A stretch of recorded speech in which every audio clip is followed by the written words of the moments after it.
Men are dead in their trespasses and sins. They are not only dead, they are in bondage to sin. What life they have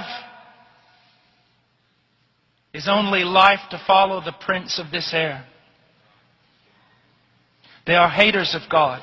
They are enemies of God. They are blind.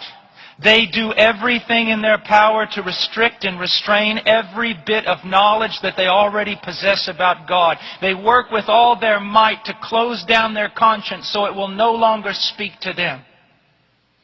They would rather suffer in a devil's hell throughout all eternity than bow the knee and repent and believe in your God.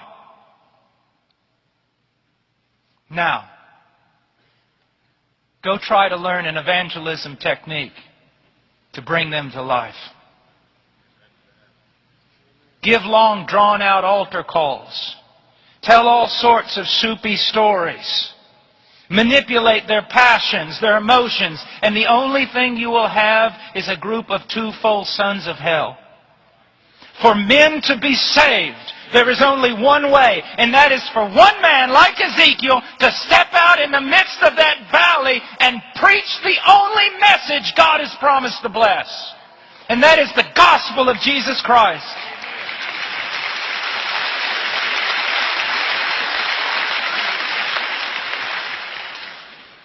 When we're looking for missionaries or when we're interviewing candidates, we want one thing. A man who knows that the ministry is an impossibility. That men cannot be converted any more than the dead can be raised and worlds can be brought out of nothing.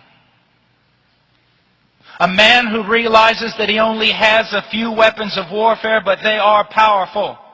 The preaching of the gospel, intercessory prayer, and sacrificial dying to self-love.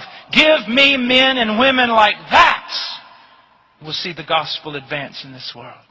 But the more you depend upon the arm of the flesh, the more churches attempt to grow, not by being biblical, but finding the latest thing to appeal to the greatest number of people. As long as we're doing that, we will never see the power of God.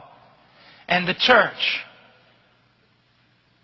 in its desire to become relevant, makes itself look like a fool in the midst of its enemies.